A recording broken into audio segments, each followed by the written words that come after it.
Sejak peristiwa geger pecinan pada tahun 1740 dan dengan adanya perlakuan bahwa orang Tionghoa harus tinggal di luar tembok Batavia, maka Glodok mulai terbentuk dan menjadi pusat daerah pemukiman orang-orang Tionghoa atau disebut pecinan. Sebelumnya sekitar tahun 1650, beberapa pemimpin Tionghoa mendirikan kelenteng-kelenteng untuk menghormati para dewa di daerah Glodok, seperti kelenteng Ching Te Yuan atau Kim Tek I dan kelenteng Tan Seng Ong, di mana pada saat itu Glodok masih agak kosong. Dalam perkembangannya, Glodok yang awalnya adalah tempat isolasi justru menjadi pusat perekonomian dan perdagangan.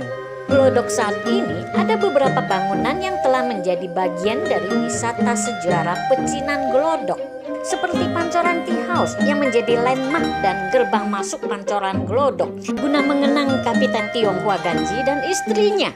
Dan juga ada Gedung Chandranaya yang menjadi bagian dari sejarah pergerakan kaum Tionghoa dalam bidang pendidikan, sosial, dan kesehatan. Untuk wisata religi ada kelenteng Ching Te Yuan, yaitu bangunan ratusan tahun yang telah menjadi saksi kehidupan Tionghoa di pecinan Glodok. Ramai dikunjungi untuk ibadah dan semakin dipadati pada hari-hari perayaan umat Buddha dan Konghucu, dan juga ramai pada tahun baru Imlek dan Cap Gome. Dan ada gereja Katolik Santa Maria de Fatima, sebuah gereja unik dan satu-satunya gereja yang berarsitektur Tiongkok. Tidak jauh berjalan ada kelenteng Tua Sebio dan di pinggir kali ada kelenteng Tan Seng Ong. Berjalan 1 atau 2 kilometer ke arah barat akan kita temukan Kampung Pekojan atau Kampung Arab dengan beberapa masjid yang berusia ratusan tahun. Sebagai daerah perdagangan, pecinan Glodok adalah urat nadi perdagangan Jakarta sejak ratusan tahun lalu. Banyaknya orang dari berbagai daerah mengadu nasib berdagang di pecinan ini menjadi awal kolaborasi berbagai etnis dalam membangun pecinan Glodok. Di sini akan kita temui berbagai macam dagangan yang menjadi ciri khas daerah ini, seperti obat herbal, pernak-pernik Tionghoa, mainan, buku, dan CD Mandarin. Sejalan dengan perkembangan zaman, transaksi non-tunai juga sudah banyak dipakai di toko dan di counter yang ada.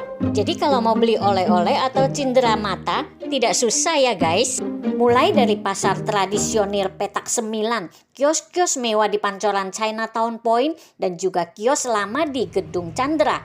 Dan pasar Glodok hingga pasar pagi adalah sorga belanja di pecinan Glodok. Beberapa atraksi dan kegiatan budaya kerap dilakukan selama 1 tahun sesuai penanggalan Tionghoa. Ada pertunjukan barongsai, leongsai, hingga kirap topekong sebagai wujud akulturasi budaya Nusantara yang ada di pecinan Glodok ini selama ratusan tahun.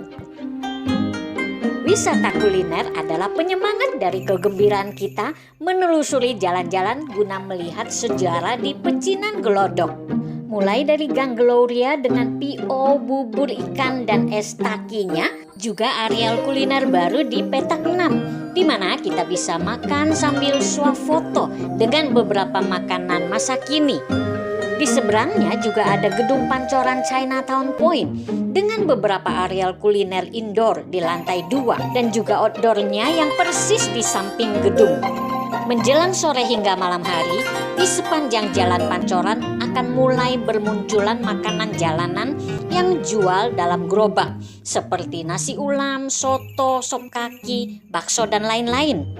Pecinan Glodok adalah permata pariwisata yang merupakan hasil kolaborasi seluruh etnis yang ada selama ratusan tahun.